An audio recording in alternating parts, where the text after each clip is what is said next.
आपकी बात बिल्कुल सही है। मोहब्बत वाकई एक अजीब चीज है। यह जब होती है तो जिंदगी में रंग भर देती है, और जब बिछड़ जाए तो वही रंग फीके पड़ जाते हैं। शाम का वक्त था और कैफे में धीमी रोशनी फैल रही थी।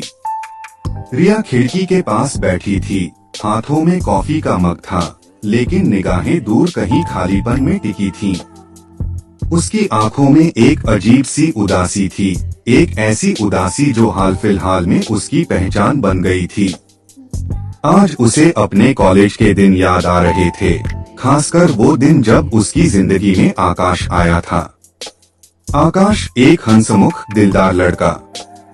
रिया को आज भी याद है पहली मुलाकात। कॉलेज की कैंटीन में वो अपनी दोस्तों के साथ हंस रही थी और अचानक आकाश की नजर उस पर पड़ी। एक दो मुलाकातों के बाद उनकी दोस्ती कब मोहब्बत में बदल गई, उन्हें पता ही नहीं चला। वो दिन कितने हसीन थे। आकाश का साथ, उसकी हंसी, उसकी बातें।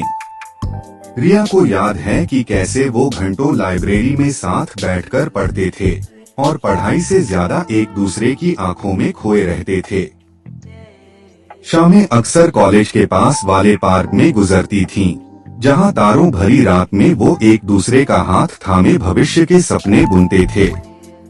मोहब्बत का मजा तो ऐसा था कि रिया को हर चीज खूबसूरत लगने लगी थी। सुबह की किरणें ज्यादा रोशन लगती थीं, बारिश की बूंदें ज्यादा सुरीली। आकाश की एक आवाज पर उसका दिल खुशी से उछल पड़ता था। उसने अपनी हर छोटी बड़ी बात आकाश के साथ बांटनी शुरू कर दी थी। जब आकाश उसे मेरी रिया कहकर बुलाता था, तो उसे लगता था कि पूरी दुनिया उसकी मुट्ठी में है। उसे याद है एक बार वो बीमार पड़ गई थी और आकाश ने रातों रात जागकर उसकी देखभाल की थी।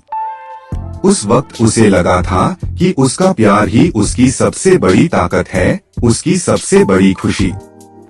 वह मजा ऐसा था कि उसने अपने हर गम, हर परेशानी को भुला दिया था। बस आकाश और उसकी मोहब्बत, यही उसकी दुनिया बन गई थी। लेकिन कहते हैं ना, हर खूबसूरत कहानी का अंत उतना ही खूबसूरत नहीं होता। कॉलेज खत्म हुआ और जिंदगी की भागदौड़ शुरू हो गई। आकाश को नौकरी के लिए दूसरे शहर जाना पड़ा। पहले तो सब ठीक था, मीठी बातें, फोन पर घंटों की बातचीत। लेकिन धीरे धीरे दूरियां बढ़ने लगी। व्यस्तता और नए माहौल ने उन्हें एक दूसरे से दूर करना शुरू कर दिया। गलतफहमियां पनपने लगी, छोटी छोटी बातें झगड़ों में बदलने लगी।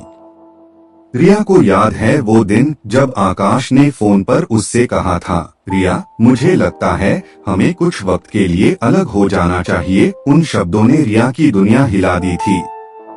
उसे लगा जैसे किसी ने उसका दिल चीर दिया हो। मोहब्बत की सजा बहुत दर्दनाक होती है। वही फोन जिससे कभी घंटों मीठी बातें होती थीं, अब एक बोझ लगने लगा। वही यादें जो कभी खुशी देती थीं, अब आंखों में आंसू ले आती थीं।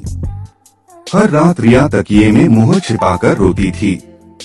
उसे भूख नहीं लगती थी, नींद नहीं आती थी। उसका कमरा, जो कभी आकाश की यादों से भरा रहता था, अब उसे काटने को दौड़ता था। कॉलेज के दोस्त भी उसे पहचान नहीं पा रहे थे। उसकी हंसी गायब हो गई थी, उसकी आंखों की चमक बुझ गई थी। वह अंदर से टूट चुकी थी। उसे लगता था कि अब उसकी जिंदगी में कुछ नहीं बचा है, सिर्फ खालीपन और दर्द। हर पल उसे आकाश की कमी महसूस होती थी और यह कमी उसे हर दिन सजा देती थी। रिया ने कॉफी का आखिरी घूंट पिया। बाहर हल्की बारिश शुरू हो चुकी थी। आज भी आकाश की याद उसे सता रही थी, लेकिन अब उस दर्द में थोड़ी शांति थी। उसे समझ आ गया था कि मोहब्बत सिर्फ मजा नहीं देती, बल्कि बिछड़ने पर ऐसी सजा भी देती है जो इंसान को और मजबूत बनाती है। शायद यही जिंदगी का दस्तूर है। मोहब्बत वाकई अजीब है, कभी मजा, कभी सजा। लेकिन इन्हीं एहसासों के साथ ही तो जिंदगी पूरी होती है, नहीं?